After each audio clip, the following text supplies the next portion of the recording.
The hieroglyphic script was used in Egypt in a relatively consistent form from approximately 2700 BCE until the 4th century CE, which is what historians like to call a long-ass time.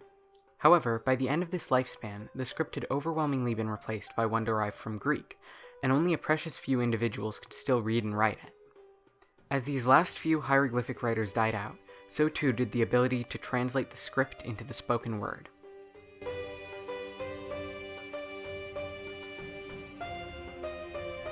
The hieroglyphic script quickly became a source of intrigue, and through the Middle Ages, a number of figures, from Coptic priests to Sufi mystics, were said to be able to read it, though it's impossible to tell whether any of these claims were more than rumors. In the late 10th century, the Nabatean scholar and alchemist Abu Bakr ibn Washia made a dedicated effort to cracking the code. He correctly identified Coptic, a language used by Egypt's native sect of Christians within the church, as a relative of ancient Egyptian. Using the Coptic language as a guide, Ibn Washia was able to decode a number of hieroglyphs, being the first known scholar to do so. Unfortunately, Ibn Washia's attempts at decoding hieroglyphs only went so far.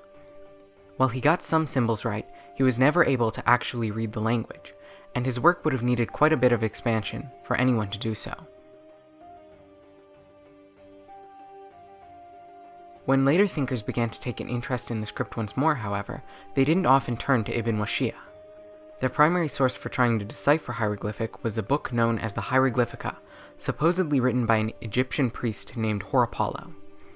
Whether or not Horapollo ever existed is questionable, but whether or not it was a pseudonym, I'll be using Horapollo to refer to the author of the Hieroglyphica throughout this video.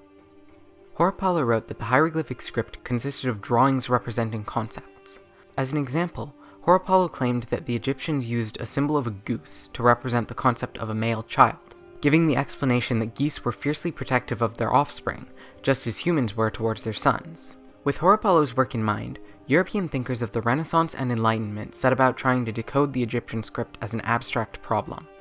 As they understood it, the script was composed entirely of ideograms, symbols representing concepts.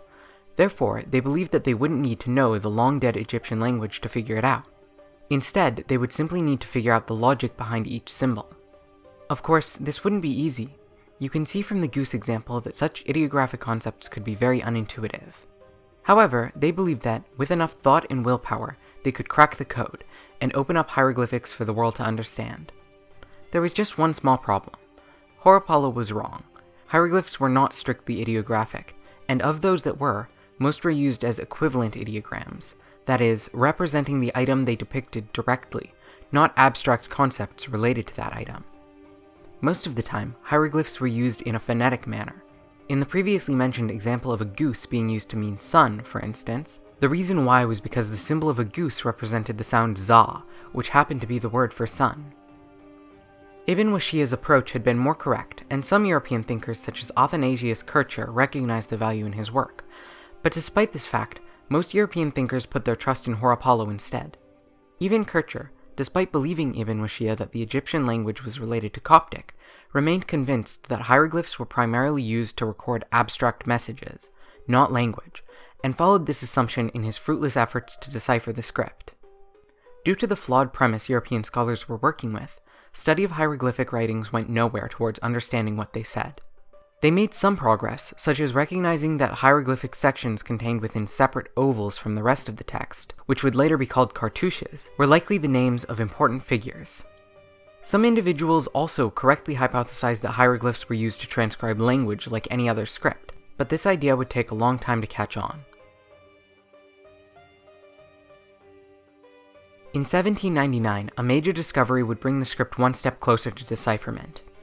While constructing military defenses near the town of Rashid, or Rosetta, in Egypt, French troops under Napoleon came across a large slab of stone, which had been used in an earlier defensive wall.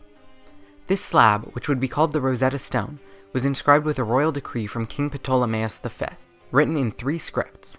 At the top of the slab, it was written in hieroglyphs.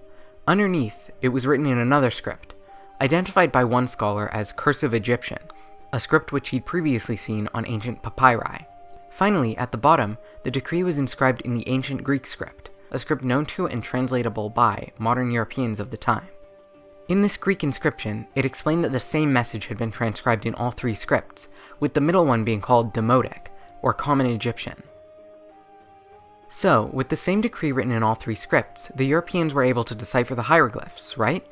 Well, several issues.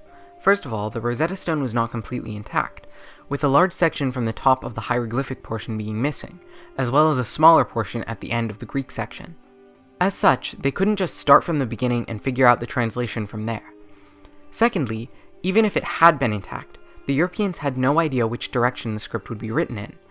Finally, even though the same message had been inscribed in all three sections, the translations were not exact, so words did not line up with their precise equivalents.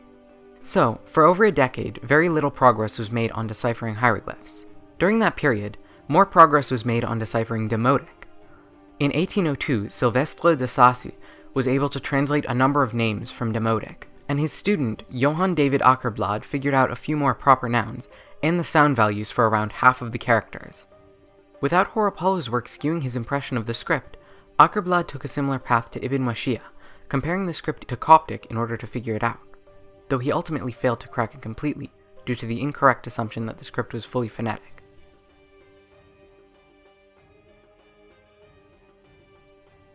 In 1815, British polymath Thomas Young, who had been studying the Rosetta Stone and writing back and forth to de Sacy since the previous year, determined that Demotic and hieroglyphics were related scripts. From this, he concluded that both phonetic and ideographic signs must have existed in both forms of writing. However, after being unable to assign consistent phonetic values to the various signs, he mostly dismissed the possibility of hieroglyphs being used phonetically. Mostly, but not completely. See, previous scholars such as de Sacy had theorized that, since it would be impossible to transcribe a foreign name into an ideographic format, the Egyptians must have found a way to write out such names phonetically. Going off of this hypothesis, and the one that cartouches symbolized important terms, such as royal names, Young tried his hand at cracking the cartouches on the Rosetta Stone. Though they weren't all the same length, Young was able to find a consistent set of symbols used in a number of the cartouches, and assumed the additional signs represented an Egyptian epithet for the Greek pharaoh Ptolemaeus.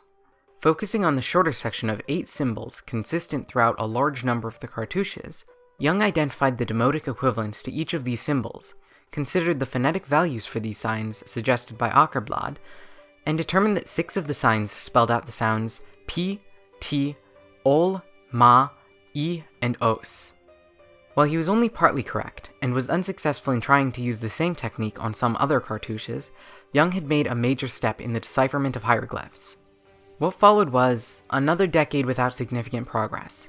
Young managed to match around 80 demotic characters to their hieroglyphic equivalents during that time, but with most scholars remaining convinced that hieroglyphics were only used phonetically in the cases of foreign names, they made no progress in figuring out more hieroglyphic meanings with these newfound phonetic values. It would take another important artifact, one more major breakthrough, and the good sense to follow up on that, to finally break through Horapollo's influence, and advance our understanding of hieroglyphs beyond a few letters. Be sure to subscribe so that you don't miss when we discuss these important advancements and the life of the man who made them, in Part 2, Enter Champollion.